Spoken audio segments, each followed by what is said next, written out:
Hi, here we are with the next chapter, 31. Ooh, I don't like the sound of this one. It's called The Naked Stampede. The Nyatso POWs knew that something big had happened. The guards paced around with stricken faces. Civilians walked past the camp, eyes dazed, hands in fists. A guard said something to Louis that stuck in his head. Hiroshima had been hit by cholera. This city was shut down, he said, and no one could come or go. At one of the work sites, a civilian told a different story. One American bomb, he said, had destroyed an entire city. The POWs thought that he must have meant one raid with many bombs, but the man kept repeating that it was one bomb. He used a word that sounded like atomic. The word was unfamiliar, and no one knew how one bomb could wipe out a city. Tom Wade got hold of a newspaper. Something the paper called an electronic bomb had been dropped, and many people had died. The POWs didn't know what to make of it. At Omori, the shaken camp commander gathered the POWs. One plane came over, he said, and the whole city disappeared. He asked if anyone knew what weapon could do such a thing. No one had an answer. On August 9, Nagasaki, like Hiroshima, disappeared. Uneasy days passed. Everything in Noatsu remained the same, and day and night the POWs were still sent to labor in Japan's war production factories. Clearly, something catastrophic had happened, but Japan had not given in. Yikes. Here's a picture of it. Aftermath of the atomic bombing of Nagasaki. August 9, 1945. Ugh. I'm sure we've all seen pictures of that kind of cloud. For the POWs, time had all but run out. It was now approaching mid-August, and the kill-all policy loomed. Even if Japan surrendered, many POWs believed that the guards would kill them anyway, either out of vengeance or to prevent them from testifying to what had been done to them. Indeed, an Omori interrogator had told Commander Fitzgerald that the Japanese had plans to kill the POWs in the event that they lost the war. With officials talking about taking them to a new camp in the hills, the POWs believed that the Japanese planned to dump their bodies in a mountain forest where no one would ever find them. Does this just make you so mad? They discussed defending themselves, but they had no answers to 25 guards with rifles. Escape, too, was impossible. The camp was cornered against the sea and two rivers, and with no way to get boats for 700 prisoners, the only route out was toward the village, where the sickly, weak men would be caught easily. They were fish in a barrel.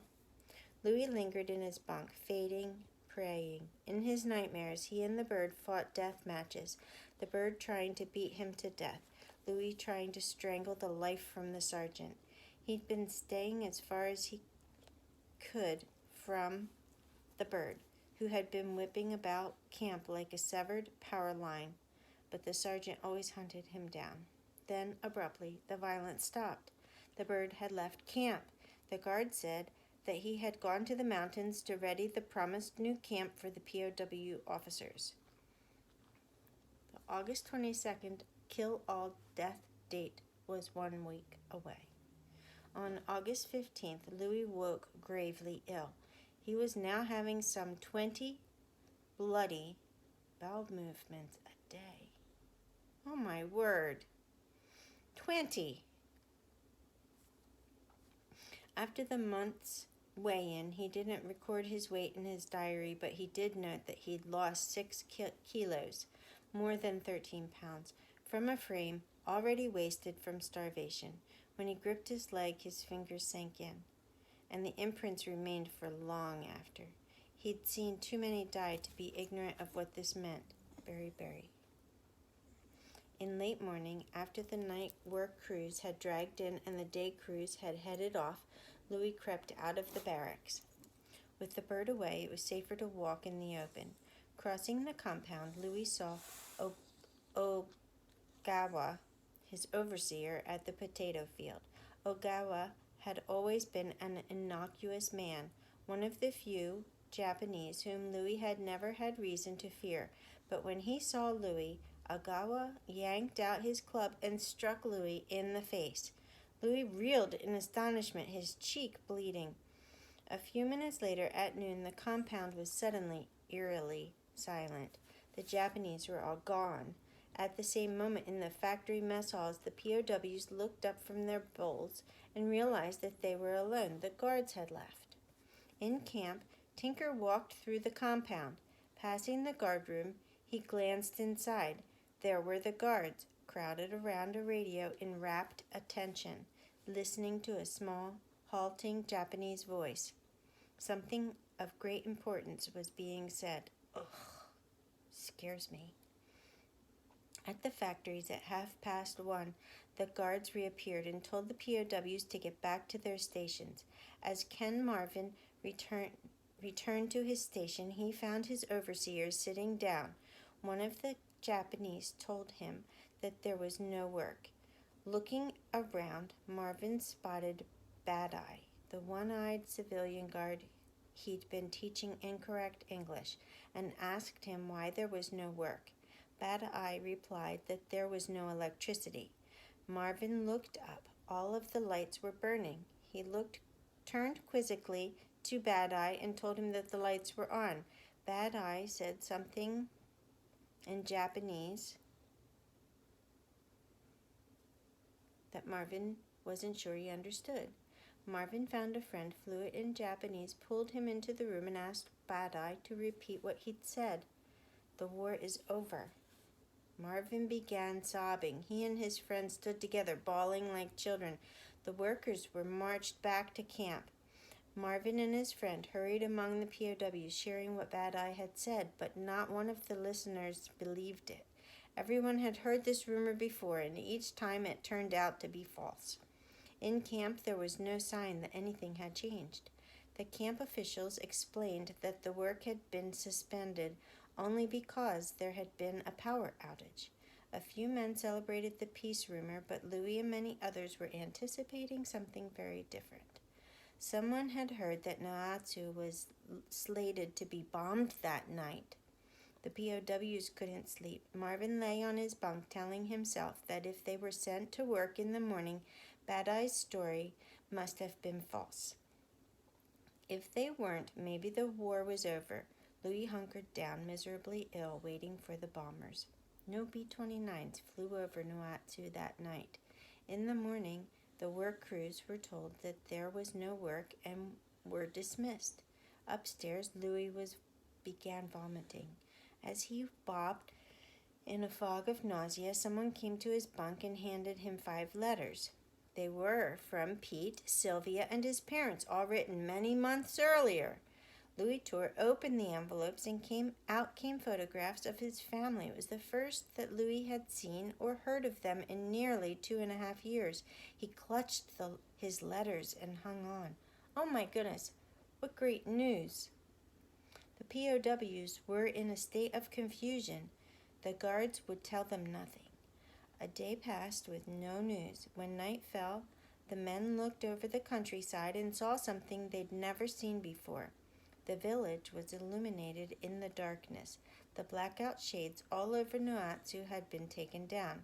As a test, some of the POWs removed the shades on the barracks windows. The guards ordered them to put the shades back up.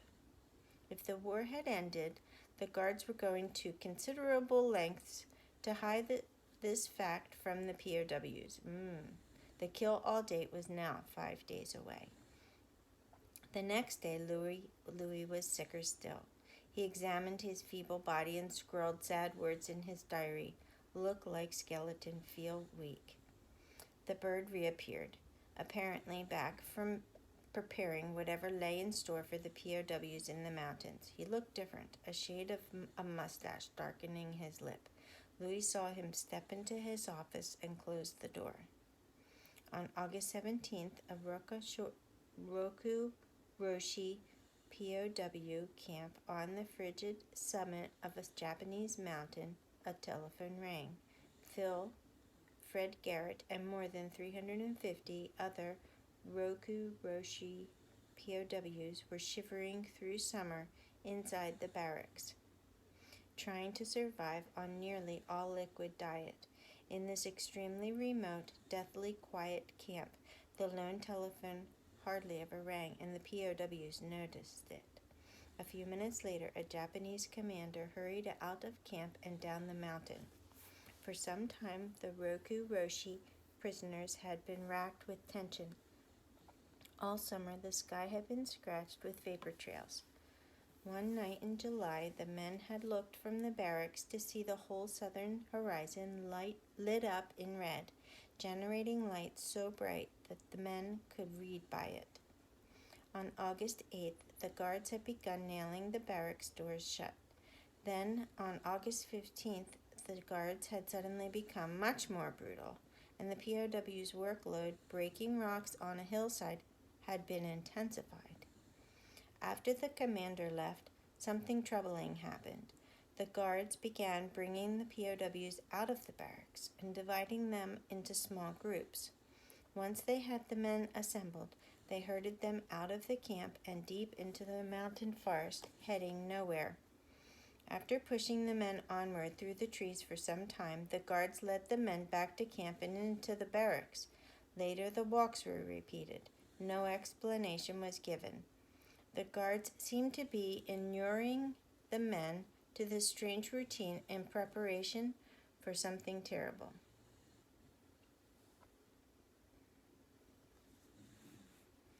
On August 20th, a white sky stretched out over Noatsu, heavy and threatening. There was a shout in the compound. All POWs were to assemble outside. Some 700 men tramped out of the barracks and formed lines before the building. The little camp commander, gloves on his hands and a sword on his hips, stepped atop the air raid spotters platform, and Kono climbed up beside him. The commander spoke, and Kono translated. The war has come to a point of cessation. There was no reaction from the POWs. Some believed it, but kept silent for fear of reprisal. Others, suspecting a trick, did not. The commander went on, becoming strangely solicitous, speaking as if the POWs were old friends. He voiced his hope that the prisoners would help Japan fight the real menace, the Soviet Union, which had just seized Japan's Kuril Islands. With the commander's speech finished and the POWs waiting in suspicious silence, Kono invited the POWs to bathe in the Hokura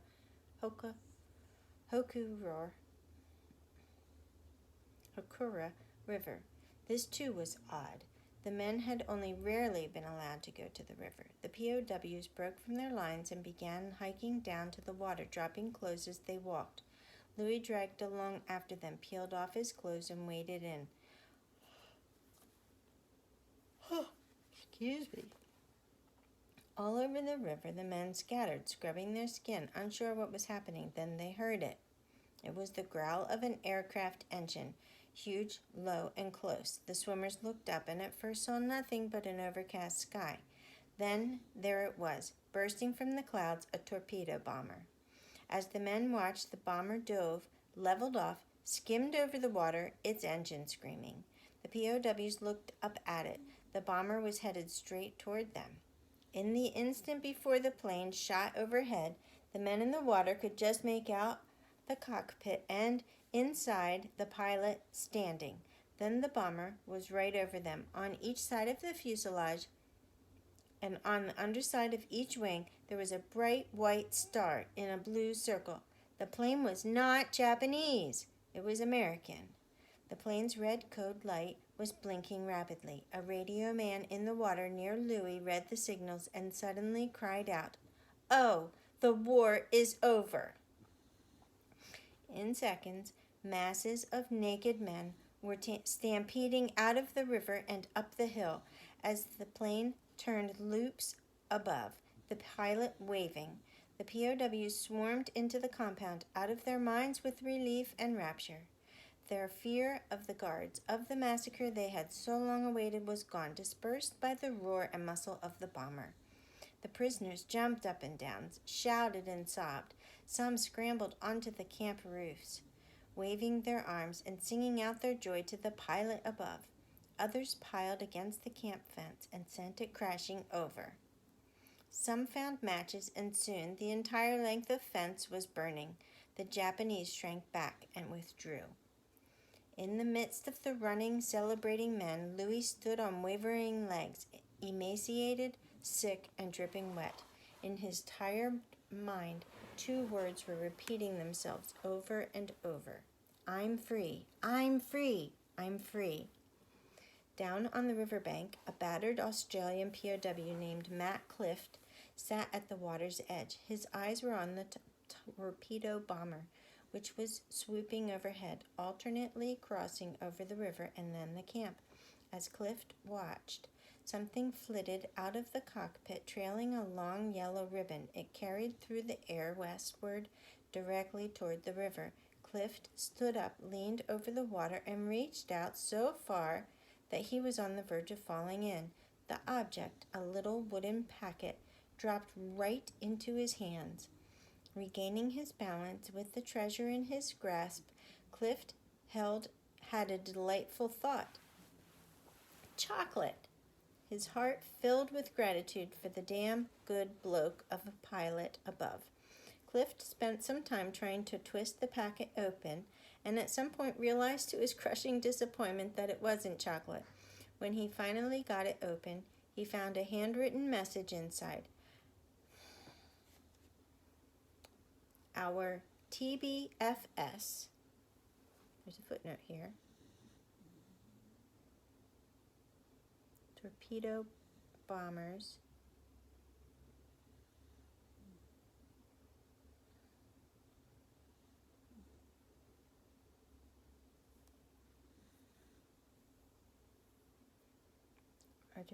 torpedo bombers haven't been able to get through this stuff today. We'll lead them back tomorrow with food and stuff. Lieutenant A.R. Hawkins, VF 31, and he gave his address. P.O. Box 948, Lufkin, Texas. Here's another footnote. The TBF pilot Ray Hawkins was a legend. In World War II, he shot down 14 Japanese planes, making him an ace nearly 3 times over, and was awarded 3 Navy Crosses. He went on to fly in the Korean War, then became a Blue Angels flight leader. He was the first man to eject from a jet at supersonic speed. He survived. Ray Hawkins. Before he flew off, Hawkins dropped 2 gifts, a candy bar with a bite taken out of it and a 20-count packet of cigarettes with one missing. Fitzgerald had the candy bar sliced into 700 slivers. I can't believe it. 700 slivers. And each man licked a finger, dabbed it on his bit of chocolate, and put it in his mouth. Louis' portion was the size of an ant. That is adorable that they would share like that. Then Fitzgerald had the men form 19 circles, each of which received 1 cigarette. Each man got 1 delectable puff. Another American plane thrummed over and a man fell out of it. Down and down he fell, and his parachute didn't open. Everyone gasped. Then they realized that it wasn't a man. It was a pair of pants, stuffed full of something, the waist and leg holes tied shut. The officers retrieved the pants, and Louis stood among them as the waist was open. Inside, sitting atop a pile of goods, was an American magazine. On the cover was a photograph of an impossibly voluptuous bomb cloud. Oh. I did not know that's what it was going to be. Voluptuous. It's not voluptuous. Voluminous bomb. Of an impossibly voluminous bomb cloud. The men fell silent, piecing together the rumors of one giant bomb vaporizing Hiroshima and the abrupt end to the war. Below the magazine were cartons of cigarettes and candy bars, and very soon the compound was littered with wrappers and naked, skinny, smoking men. In a pocket, Fitzgerald found a letter belonging to the pants owner. The man had been busy. He had a wife in California and a girlfriend in Perth. The rock still sat at the foot of the barracks window, Louis's rope tied around it.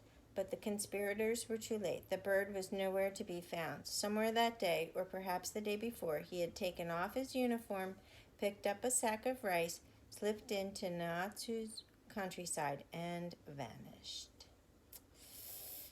And that's the end of that chapter. Tomorrow is 32, and it's called Cascades of Pink Peaches. Peaches. For some reason, my voice won't say it. Peaches. That sounds way better than some of the titles that we've heard of chapters over the last 30 or so. So let's say our prayers. Holy God, we thank you for this time together, and we thank you for this new year and the chance to do these things in this place. We ask that you would be with us tonight as we rest and refresh our bodies, that we will be able to wake in the morning with good health and strength to do those things that you would have us do. In your name we pray. Amen. I hope you sleep well, and we'll see you tomorrow.